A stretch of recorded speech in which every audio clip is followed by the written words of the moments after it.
तो आज हम एक ऐसे वायरल कॉपी पेस्ट ब्लूप्रिंट का डीप डाइव विश्लेषण करने वाले हैं जिसने क्रिएटर्स की दुनिया में हलचल मचा दी है। जरा सोचिए, जो कंटेंट इंटरनेट पर पहले से ही करोड़ों व्यूज बटोर चुका है, क्या उसे स्मार्ट तरीके से रीपैकेज करके एक सॉलिड इनकम जनरेट की जा सकती है बिना किसी ओरिजिनल वीडियो को शूट किए? हम सीधे सोर्स मटेरियल से डेटा और स्टेप्स उठाएंगे और देखेंगे कि आखिर यह पूरा सिस्टम काम कैसे करता है। तो चलिए, बिना किसी देरी के इस पूरे कंसेप्ट को डीकोड करते हैं। और यहीं से सबसे बड़ा सवाल सामने आता है।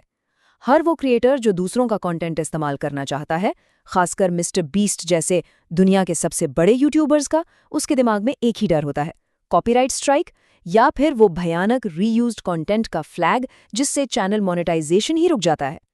लेकिन ये सोर्स मटेरियल हमें एक ऐसा रास्ता दिखाता है जो दावा करता है कि प्लेटफॉर्म की पेनल्टी से बचकर भी इन वायरल वीडियोस का पूरा फायदा उठाया जा सकता है।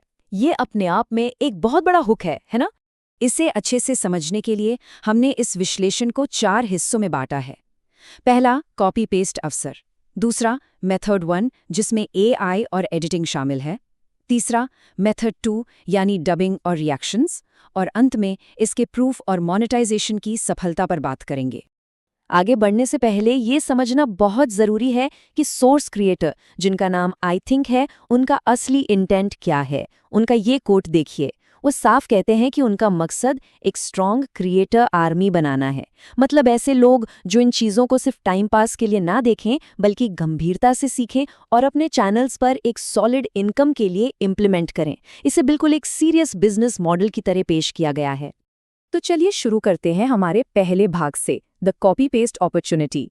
इस पूरे मॉडल का बेस आइडिया बहुत ही दिलचस्प है। देखिए, मिस्टर बीस्ट का ओरिजिनल कंटेंट मुख्य रूप से अंग्रेजी में है, लेकिन हिंदी बोलने वाली ऑडियंस बहुत ही विशाल है और वो अक्सर ऐसे हाई क्वालिटी इंटरैक्टिव कंटेंट से अछूती रह जाती है। सोर्स के मुताबिक असली मौका यहीं छिपा है। लेकिन यहाँ एक बहुत ही क्रिटिकल बात बताई गई है। वीडियोस को सीधे डाउनलोड करने की गलती बिल्कुल नहीं करनी है। डाउनलोड करने से रीयूज्ड कंटेंट का खतरा सीधा बढ़ जाता है। इसके बजाय गाइड का सुझाव है कि मिस्टर बीस्ट के कंटेंट के छोटे छोटे स्निपेट्स को मोबाइल या कंप्यूटर पर स्क्रीन रिकॉर्ड किया जाए। ये अर्ली डिटेक्शन सिस्टम को चकमा देने की एक बहुत ही स्मार्ट टैक्टिक है। अब आते हैं दूसरे भाग पर, मेथड 1, AI और एडिटिंग। ये पूरी प्रक्रिया 3 आसान स्टेप्स में काम करती है। पहला कदम तो वही है जिस पर हमने अभी बात की, कंटेंट को स्क्रीन रिकॉर्ड करना। लेकिन असली खेल इसके बाद शुरू होता है। विजुअल और ऑडियो को पूरी तरह से अलग करना पड़ता है। स्टेप 2 में हम विजुअल्स को एडिट करते हैं और स्टेप 3 में ऑडियो को निकालकर उसे मॉडिफाई किया जाता है। ऐसा करने से ओरिजिनल फाइल का पूरा मेटा डेटा ही बदल जाता है। अब सवाल ये है कि विजुअल्स को एडिट कैसे करें कि YouTube का ऑटोमेशन सिस्टम उसे पकड़ ही ना पाए। सोर्स का सुझाव है कि काइनमास्टर जैसे मोबाइल एडिटिंग ऐप्स का इस्तेमाल करके कुछ खास बदलाव किए जाएं, जैसे पैन और जूम इफेक्ट्स लगा दें ताकि वीडियो का फ्रेम लगातार थोड़ा बहुत मूव होता रहे। बीच बीच में छोटे कट्स लगा दें और वीडियो की कलर ग्रेडिंग को थोड़ा सा बदल दें। ये सारी ट्रिक्स मिलकर विजुअल्स को इतना बदल देती हैं कि कॉपीराइट सिस्टम्स अक्सर इसे एक बिल्कुल नई वीडियो मान बैठते हैं। विजुअल्स के बाद बारी आती है ऑडियो की, जो सबसे अहम हिस्सा है। कॉपीराइट से बचने का एक बेसिक तरीका तो ये है कि ऑडियो की पिच ही बदल दी जाए, आवाज को थोड़ा भारी या हल्का कर दें। लेकिन सोर्स खुद इस बेसिक तरीके से आगे बढ़कर एक एडवांस्ड AI तरीके की सिफारिश करता है। इसके तहत पहले वीडियो फाइल से ऑडियो को MP4 टू MP3 कन्वर्टर के जरिए अलग किया जाता है। फिर उस ऑडियो को 11 लैब्स जैसे पावरफुल AI टूल्स में डालकर पूरी तरह से एक नई आवाज में बदल दिया जाता है। ये तरीका बहुत ज्यादा सेफ माना गया है क्योंकि इसमें ओरिजिनल ऑडियो सिग्नेचर पूरी तरह से गायब हो जाता है। लेकिन रुकिए, क्या ये सब करने के बाद रिस्क बिल्कुल जीरो हो जाता है? जी नहीं, सोर्स मटेरियल इस मामले में काफी पारदर्शी है। इस 10% के आंकड़े को देखिए। सोर्स साफ मानता है कि इतने सारे AI और एडिटिंग फिल्टर्स के बावजूद मेथड 1 में अभी भी 10% चांस है कि चैनल पर कॉपीराइट क्लेम आ जाए। मतलब ये कोई जादू की छड़ी नहीं है, बल्कि एक कैलकुलेटेड रिस्क है। और इसीलिए हम आते हैं अपने तीसरे भाग पर, मेथड 2, डबिंग और रिएक्शंस। अगर कोई वो 10% रिस्क भी नहीं लेना चाहता, तो मेथड 2 में 2 बिल्कुल अलग और सेफ रास्ते हैं। पहला है ऑडियो डबिंग। इसमें AI का इस्तेमाल करने के बजाय क्रिएटर खुद मिस्टर बीस्ट के डायलॉग्स को अपनी असली आवाज में रिकॉर्ड करके लगाता है। इससे ऑडियो ट्रैक 100% ओरिजिनल हो जाता है। दूसरा रास्ता है वीडियो रिएक्शंस। इसमें क्रिएटर सिर्फ डबिंग नहीं करता, बल्कि वीडियो देखते हुए अपना विजुअल रिएक्शन और कमेंट्री ऐड करता है।